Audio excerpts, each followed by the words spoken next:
Você ganha bem, mas quando abre o extrato de investimentos, o saldo não corresponde à renda. Você sabe que deveria estar acumulando mais rápido e provavelmente está fazendo a coisa certa. O problema é que existe um ponto específico onde a matemática muda, e antes dele, tudo parece mais lento do que deveria. Esse ponto é R$ 10.000 investidos.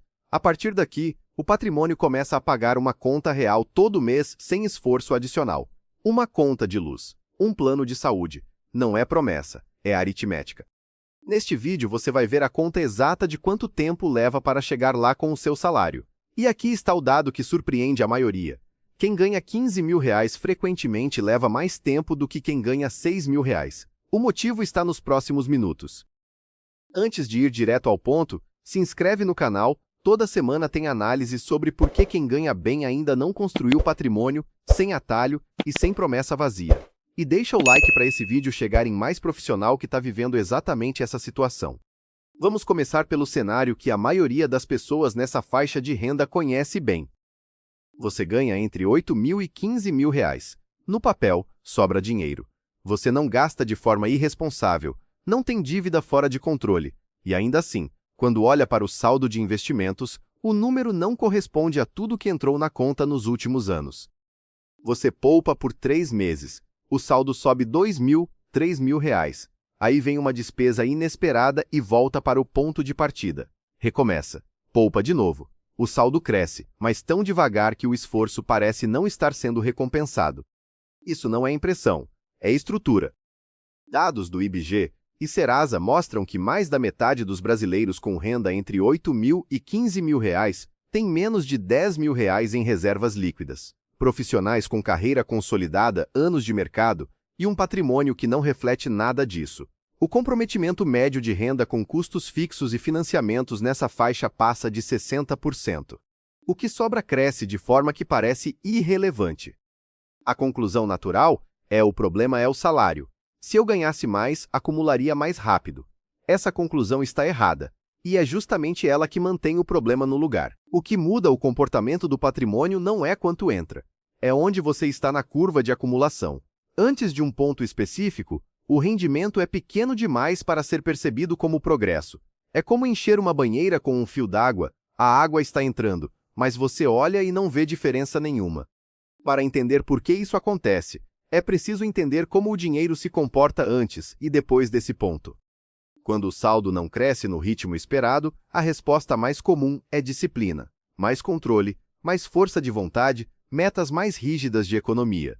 É o movimento natural, e é exatamente o que não resolve. O erro não está na falta de esforço, está em tratar um problema de estrutura como se fosse um problema de comportamento. Veja o ciclo que acontece na prática. A renda aumenta, uma promoção, um projeto novo, uma mudança de emprego. A primeira reação é de alívio: agora vai ficar mais fácil. E por alguns meses parece que vai. Mas o padrão de vida acompanha o aumento quase automaticamente. O apartamento melhora, o carro muda, o plano de saúde sobe de categoria. Cada decisão, individualmente, faz sentido. O conjunto garante que o excedente real continue o mesmo, ou menor.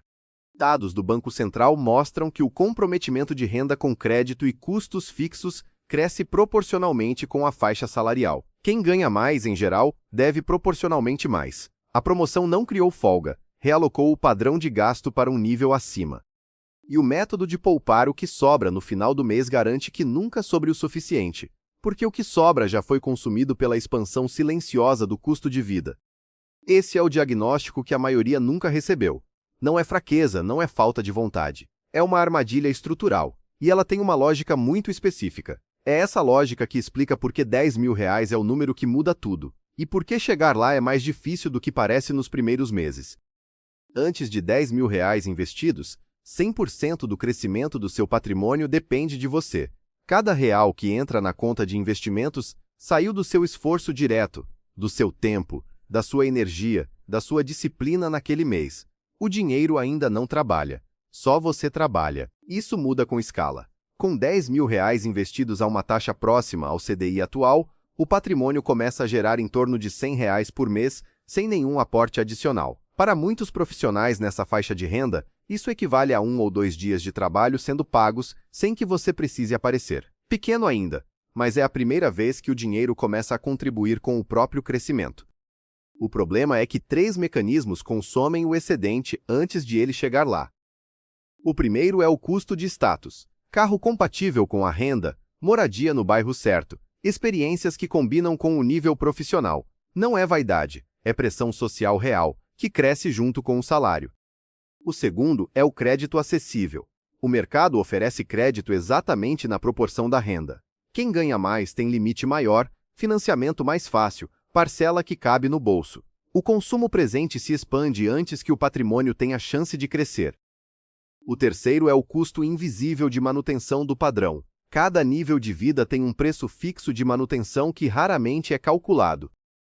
Esses 3 mecanismos explicam o paradoxo do bloco anterior. Quem ganha R$ 12.000 pode ter excedente real proporcionalmente menor do que quem ganha R$ 6.000. Quando você calcula quanto do seu crescimento patrimonial depende exclusivamente do seu esforço e quanto está sendo consumido antes de chegar lá, fica claro por que a fase inicial parece tão lenta. Agora que você tem esse diagnóstico claro, os mecanismos que consomem o excedente antes do aporte, e por que a fase inicial parece mais lenta do que deveria, a pergunta natural é: e agora, o que eu faço com isso? Se você quer entender o lado comportamental disso com mais profundidade, por que a gente toma as decisões financeiras que toma, mesmo sabendo o que deveria fazer, tem um livro na descrição que é referência real sobre o assunto. Chama Como Pensar sobre Dinheiro. É link de afiliado. Se você entrar por lá, apoia o canal sem nenhum custo extra para você. Recomendo porque ele trata exatamente da distância entre entender e agir, que é onde a maioria trava. Mas voltando ao vídeo, porque agora é onde a análise vira estratégia.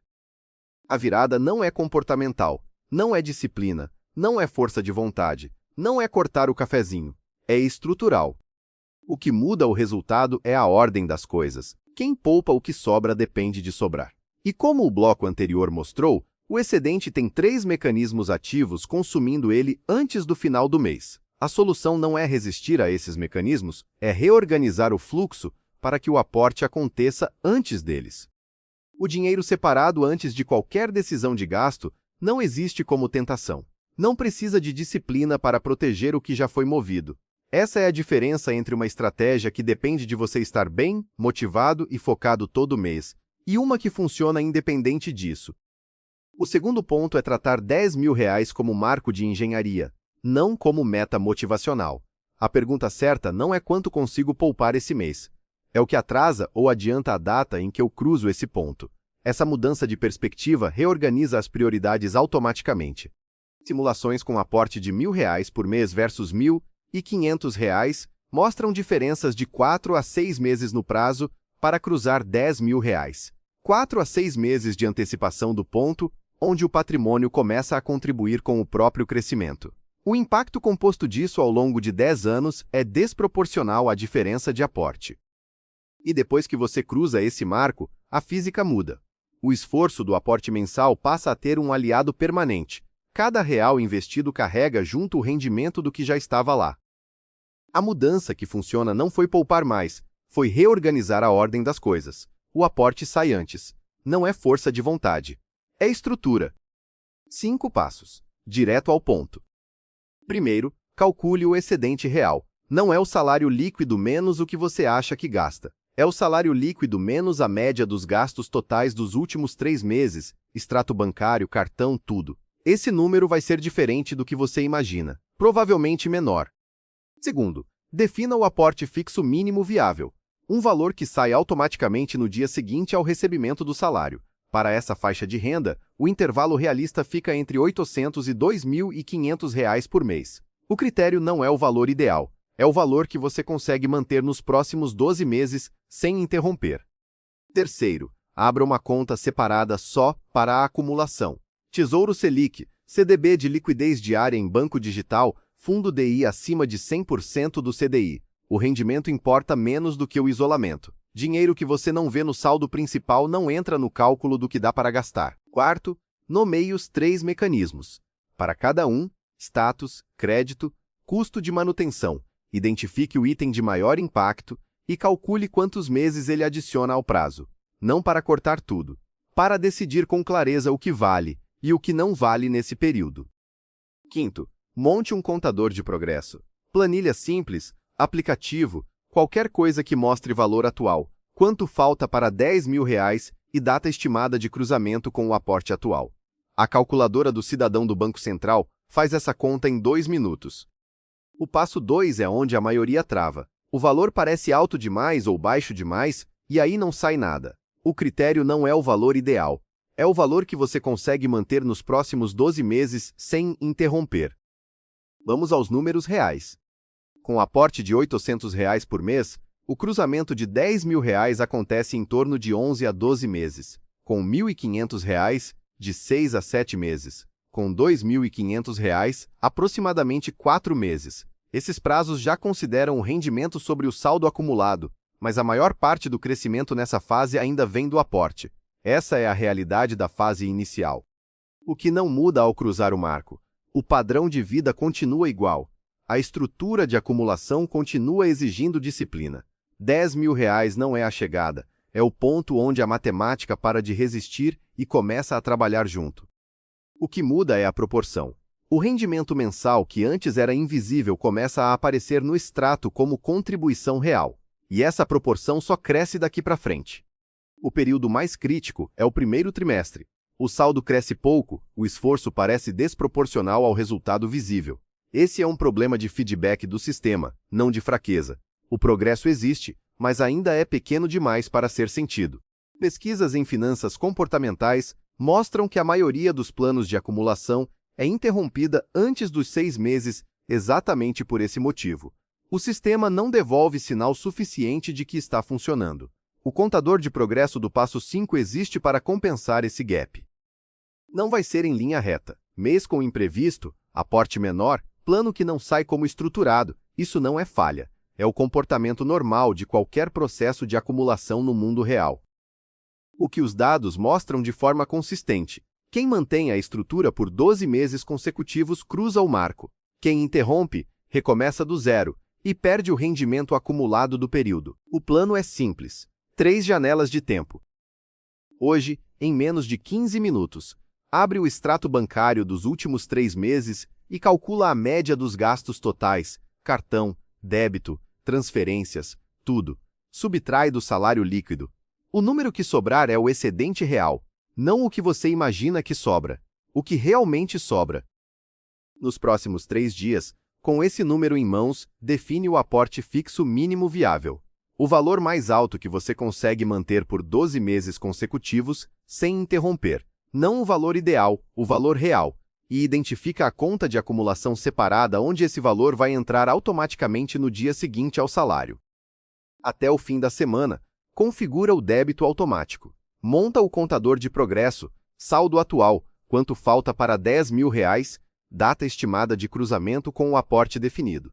A calculadora do cidadão do Banco Central faz essa projeção em 2 minutos. Se não puder fazer tudo isso agora, define um valor, qualquer valor que consiga manter, e configura o débito automático ainda esta semana. Só isso. O valor pode ser ajustado depois. O que não pode é o mecanismo continuar sem funcionar. O começo imperfeito é melhor do que o plano perfeito que não começa. A estrutura não precisa estar otimizada para começar a funcionar. Ela precisa existir. O espectador que chegou até aqui já fez a parte mais rara, entendeu o mecanismo. A maioria das pessoas com esse perfil nunca recebeu esse diagnóstico com clareza. Agora você tem. O próximo passo é seu. Quem chegou até aqui já tem o que a maioria nunca para entender: o mecanismo real por trás do crescimento patrimonial lento. Esse diagnóstico, por si só, já vale o tempo investido. Mas diagnóstico sem movimento não muda extrato. Cada mês que passa sem estrutura é patrimônio que não acumulou, silenciosamente, sem aparecer em nenhuma conta visível. O livro Como Pensar sobre Dinheiro está na descrição, é afiliado, sem custo extra para você. Vale para quem já entendeu o problema e quer consolidar a mudança de perspectiva antes que mais tempo passe. Me conta nos comentários qual dos 3 mecanismos, status, crédito ou custo de manutenção, você reconhece como o maior consumidor do seu excedente. Eu leio tudo, e é isso que define os próximos vídeos. Se você conhece alguém que ganha bem, trabalha muito, e ainda assim não consegue acumular nada, manda esse vídeo. Pode ser a primeira vez que essa pessoa recebe esse diagnóstico com clareza. E se inscreve se ainda não é inscrito. Toda semana tem análise como essa, sobre por que quem ganha bem continua financeiramente vulnerável e o que fazer de diferente. Sem fórmula, sem promessa vazia. Se esse vídeo fez sentido, os próximos também vão. Te vejo na semana que vem.